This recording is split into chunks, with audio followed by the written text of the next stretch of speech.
Oh, salam Kamir. Kekaguman ilahi mengarah pada iman dan rahmat. Saudara-saudari yang terkasih, suara saya masih serak-serak basah. Suara saya masih terdengar flu, walaupun saya flu berat, sehingga Kamir beberapa kali, beberapa hari libur, maka sekarang bisa muncul lagi. Dan sekarang saya mempunyai topeng yang bisa membuat anak kecil ketakutan. Oh, Raja Hutan. Bahkan kemarin ketika saya homili tanggal 27 Januari, paroki kami mengadakan misa Imlek, dan kemudian saya memakai barongsai besar, dan anak kecil itu langsung menangis ketika saya datangi. Ho ho ho ho, ceng ceng ceng ceng ceng ceng ceng ceng. Juga ketika saya memakai topeng ini, anak-anak kecil pada lari terbirit-birit, ya. Kenapa? Karena ketakutan. Dan saya yakin malamnya tidak bisa tidur karena mengingat yang sosok atau figur yang menakutkan itu. Maksud saya tidak menakut-nakuti, tetapi sebetulnya untuk permainan barongsai ketika kita sedang merayakan kegembiraan Imlek. Anak-anak harusnya memberi angpau, tetapi ternyata mereka lari terbirit-birit menangis, bahkan loncat dari bangku nomor satu ke bangku nomor dua. Saking takutnya. Nah, ketakutan itu pasti akan dirasakan, dan saya tentu saja menyesal karena kalau takut pasti saya tidak akan menggodanya.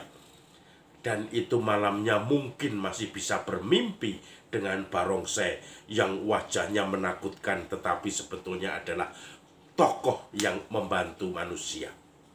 Saudara-saudari yang terkasih, Injil hari ini merupakan Jumat pertama sekaligus peringatan Santo Blasius.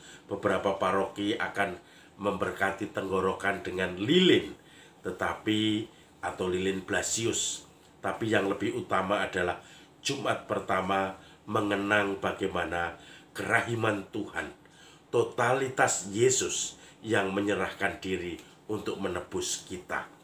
Hati Yesus yang Maha Kudus. Saudara-saudari yang terkasih, Injil hari ini juga berbicara tentang ketakutan itu.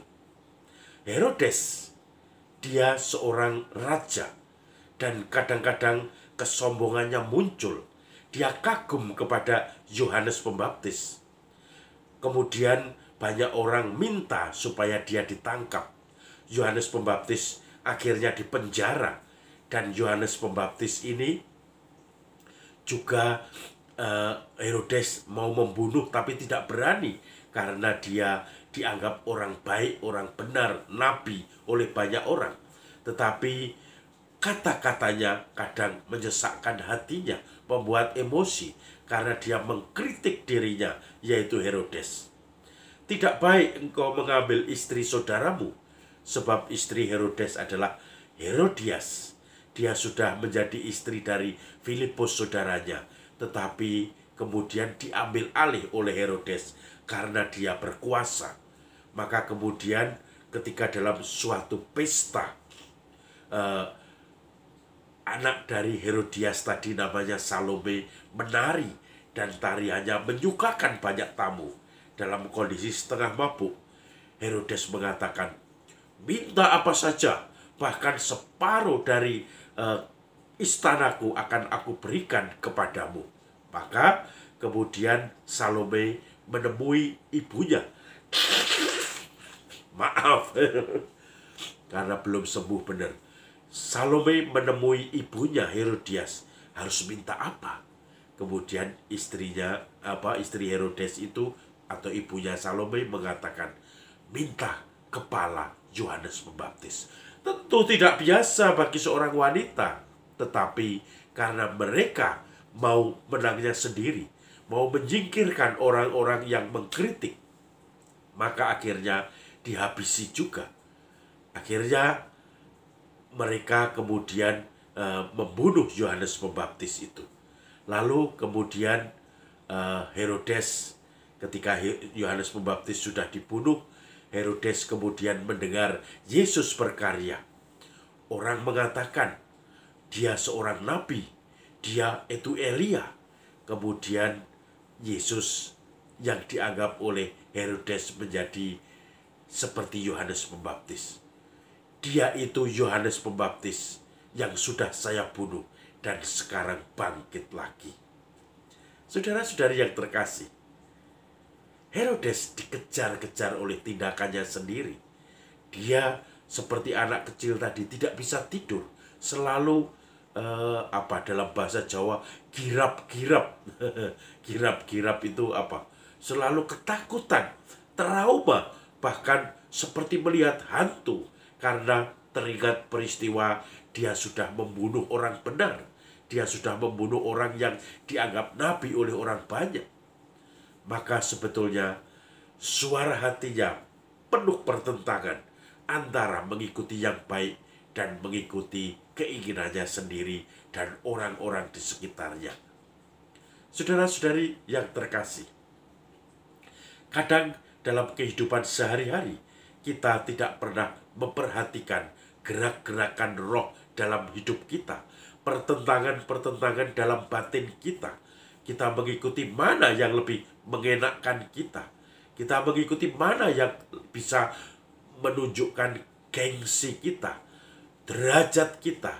Kita akan menghindari kalau kita ini dicemooh, dihina, karena kita maunya adalah manusia yang sempurna.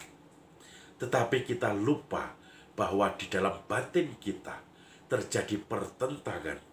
Dan ketika kita mungkin hening sebentar, kita mengambil waktu untuk mencoba berdoa, menentukan mana yang menjadi kehendak Tuhan. Maka di situ kita bisa menangkap roh-roh yang menggerakkan kita untuk semakin sempurna. Itulah pembedaan roh. Maka mari kita bersama-sama untuk aktif melihat gerakan batin kita, konflik di dalam hati kita setiap hari, sehingga kita terbiasa dan akhirnya nanti mempunyai insting untuk menangkap roh baik, roh kudus yang menggerakkan kita untuk semakin dekat kepada Tuhan. Salam kabir, kekaguman ilahi mengarah pada iman dan rahmat.